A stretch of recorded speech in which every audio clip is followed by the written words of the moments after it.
Hello there! Hello there! Nandito kami sa St. Paul, kung saan Ito ang main source ng merch ng Catholic Church. Ito ang tinatawag nilang Catholic merch. Dito bumibili ng mga mompo, pwede bumili ng mompo. Pwede na mass wine, bumibili ng mass wine. Ostya. Binibless na rin dito, Father? Pwede, oo. Pwede, yun. Tara, pasukin natin ang St. Paul's. So, bakit po St. Paul's? Hindi St. Paul lang. Ano ba ito? Apostrophe S ba yun? Hindi, plural talaga siya, St. Paul's. Marami. Hindi, I mean, wala siyang apostrophe. So, yun talaga yung branding. True or false? St. Paul's. Ganyan na paano ba dito, Father? Kasi ang ganda ng pagkakaayos. Kakalagay lang yan today, so huwag yung sirain. Ano ba ito mga to? Ito yung ano namin, daily, pang araw-araw na Bible. Planner? Hindi, reflection, Bible, work, scripture, and reflection. 65 days lang. So para ano na siya, everyday babasa ka ng isang araw. Maganda pala ito, no? Kung may gusto kang i-goal for 2026, eto, goal mo. 1 page a day. Or For the date, merong Ipita natin ang pera reflection. Tingnan natin, money hunt! Pinakailalim. Offertory na lang, no? So, meron kayo dito makikita lahat ng klaseng Iba-ibang sizes, may mga maliliit, merong mga life size. merong straight hair Jesus, merong curly Jesus. Speaking of simbang gabi, napag-usapan natin dun sa Para saan yun? So yun yung pag every Sunday sa Advent, may kandila yan. Tatlong purple, isang pink. Sinisindihan every Sunday, 4 na linggo bago magpasko. Parang countdown. At ito yung mga kandila na yun. Ayan, alam mo. Nax! Kasi ito yung mascot ng ano, di ba ito, nakasuot sila ngayon nung ito yung logo ng Pilgrims of Hope. Ito yung 2025 Jubilee year, no? Ito yung mascot, si Luce, di ba? Luce. So yan, parang may collectibles. Yan ang labubo ng Catholic Church. Tapos meron din siya nung ano, ito yung aso niya. Luce, is light kasi. Luce. Nung Lucifer. Hindi kasi yung unang lumabas yan, yun yung naging Nababas reaction. siya. Nababas siya. Ang intindi na iba is Kasi nga, bakit daw may mascot? Oo, bakit may mascot? Pero yun nga, nagiging relatable eh. Gusto na maging simbahan maging relatable. So nagkaroon ng ganyan. So ito ang sacrament. Ito ba yun? Ano ba yun? Eucharist. Eucharist. Minsan sa Adoration Chapel, pag pumasok kayo, yung naka-expose na post si Jesus. Hindi pa ito yung Blessed Sacrament. Yan. Ito na yun. Yun yung lagayan. Lagayan lang, si Jesus yung ostya. Mahal din pala ang mga Blessed Sacrament. Hindi naman lahat. Ito lang kasi yung malalaki. Meron din yung mga, parang sa typical may range. Mas mahal po ba ay mas maganda ang blessing? Hindi, walang ganun. Wala po ganun. Kasi ang principle dyan, we wanna offer the best for the Lord. Yeah. So yung iba, they want talaga yung pinaka-the best na kaya nilang Yung kaya naman. Kung kaya. Pero maraming option yan na hindi ko. May kakaibang benediction pa ba ang nilalagay dito na hostya? No. Hindi, kung ano yung galing sa misa yun. Nire-repilin ba yun every year? Nire-replay siya every year. Natawa lang ako sa term na refill. Oo, pero hindi kita tinatawanan. Natawa lang ako sa refill. Wala, ba't may kagat? Pero ano na yun, di ba? Parang yun yung naka-store lang din sa ano, tapos nilalagay. Basta sa misa rin yun galing. Hindi siya iba dun sa kinain nyo, sa pinakita ng pare. Alam mo, Father, yung misalet, natatakot akong i-crumple, natatakot akong itapon. Yung misalet, ang buhay. Oo, kasi hindi ko alam kung saan galing eh. Baka kasi galing sa langit yun, lagay doon, may printer sa langit.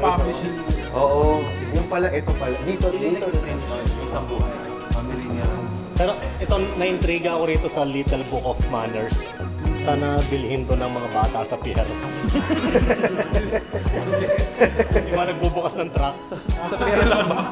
So, ayun. So, meron ditong please eh. Ayun ba? Please, pwede ba namin kunin yung battery ng truck? At least nagpaalam. May manners.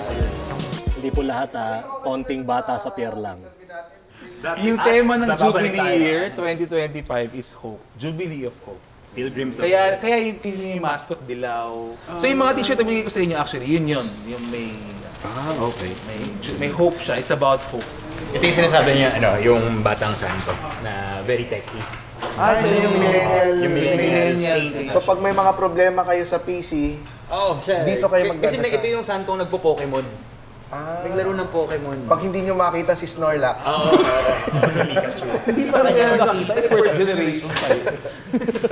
Father, ito, dito, matanong natin. Para sa mga kaalaman din ng mga karamihan hindi alam kung ano yung mga kulay ng sutana. Ano ang nire-representa ng bawat kulay? Yeah. So sa simbahan kasi may mga season. Kung ano yung susuotin namin, hindi yun pagkagising namin sa umaga kung anong trip namin suotin. Parang gusto ko ng pula. Oo, hindi po. So may mga symbols na nagiging red, blood of the martyrs. Yeah, usually. Tuwing kailan ito sinusuot? Pag may sineselebrate na misa pang martyr. Hindi ko kaya. O kaya for Pentecost. So depende sa kung ano yung nasa calendar na sineselebrate. So pero yun, yan. So puti and hindi, ito pang Lento kasi may purple siya. Oo. So for ito Lent and Advent, tapos yun naman is ngayon yung pala yung ordinary time green. Ito yung maras marami, di ba? Kasi marami We're celebrating the 24th Sunday in Ordinary Time. Yes! Naman. Oo. Ito, bibili ako ng Padre Pio para sa airmats ko. Wow naman. Sige. Bakit yan ang bibigay mo sa nanay mo? Ito, paborito ni Airmats eh. At napanood ko rin sa YouTube yung mga excerpts ng ginawa niya. Ano ba mga ginawa ni Padre Pio? Hindi kasi sikat kasi si Padre Pio kasi talagang marami nag-seek ng kanyang panalangin na so one way or another tutupad. Pero he's known for having yung mark si Jesus. Lalo ko yung joke mo. Ay, hindi. Walang bill yung... Meron siya ng mga sugat ni Jesus sa kamay. Stigmata ang tawag. Pwede mo rin pa-bless kay Father. Oo. Yun lang ang maganda pag na-chimingan niya may... Pero syempre, bayad muna bago bless. Oo. Meron po ba kayong policy ngayon dito? Bayad muna bago bless. Bayad muna bago bless. Judas na pay. God knows who does not pay. May karato na kayong ganun binibenta dito. Ito, pari lang pwede magkaroon nito. Itong bote Hindi, na. pwede yan. Pwede Sa naman, altar. pwedeng iuwi. Pero yung nagbe-bless, pari. Pero pwede kayong humingi sa parish ng holy water. Kasi Ano pwede po? rin kayong gumamit for some purposes. Tsaka huwag ka mag-bless ng iba rin. Oo. Huwag kayong mag-bless ng... So, sa lahat po ng santo, sino pong bestseller? Ganda. Bayaran ko na nga ito. Actually, mamaya, sige. Actually, yan, si Padre Pio, isa talaga sa sikat na pag pinuntahan niya yung simbahan niya, puro letter ng patotoo. Nagsimba kami dito. Sa may Eastwood eh. Oo, sa may Eastwood. Baclayan Church, di ba? Uy, oh. Ha? Baclayan Church? Yung sa Batangas. Ilocos? Meron din yung sa Batangas. Sa Batangas kasi hindi na kasabay. Hindi. Para sa exorcism. Hindi, dito na pala eh. Parang joke ano yan. Parang kwento ng isang isa. Mga... So ako, marami akong second-hand stories ng mga exorcists. Pero hindi ako exorcist. So wala akong... Hindi pa. Pwede na pwedeng matutunan in 3 months. May crash course ba yan? Pagdating ko sa inyo, nakatoga pa ako.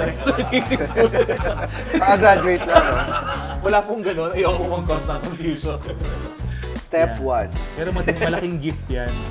Ano po to, Father? Collection ng mga prayers. Ito yung isa sa mga pinakamabenta namin kasi marami siyang mga prayers sa sinulat sa iba-ibang sitwasyon. So maraming tao kasi hindi nila alam kung sasabihin nila. Kunyari, panalangin ng mag-anak, ganyan. Meron pa nga dito mga panalangin ng call center agent, panalangin ng super, abogado, gwardiya, ganyan. Komedyante, no? Dapat may panalangin ng isang komedyante. Father, pwede bang bumili ng osya pag ordinaryong tao lang? Oo naman. Tanong yan. Ito, Blessed Sacrament. Pwede ba akong bumili nito ng out of Kung may sarili kang chapel siguro. Oo. Hindi na tinatanong yun. Tinatanong. Tiyatanong din. Kasi syempre, tatanong yan, bakit kayo bibili ng ganyan? Kasi iba baka mali lang yung iniisip nila. Sayang yung pera nila. May tanong si Rems. Yes! Galing sa aming cameraman, may nag-shoplift na raw ba dito? Actually, di maiiwasan. Ay, Syempre, talaga? meron talaga.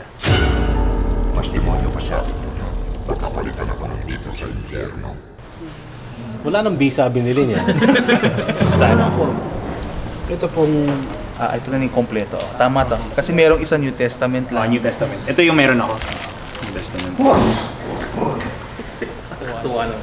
Hindi ko alam na ganito gagawin natin. Ang ganda. Akala ko magbibiro-biro tayo. Magaling na akong salesman. Nakabenta na ako eh. Mabenta ko kaya.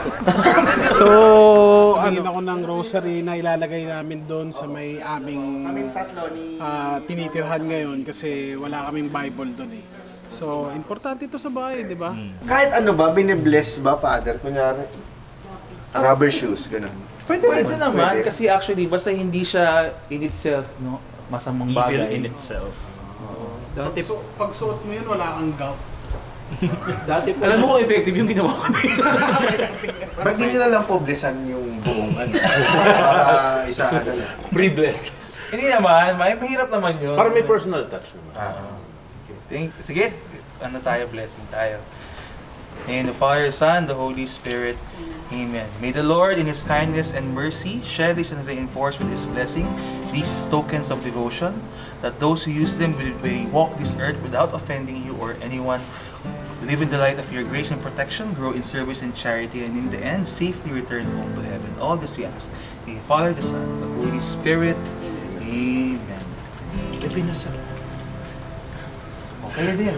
God bless you. Yeah, God bless you. Thank you po. Thank you. Siyempre, mahalaga talagang binibless yung tao actually. Kasi kayo naman yung Tapos paggamit pinalitan nila naman kasi yan. basa.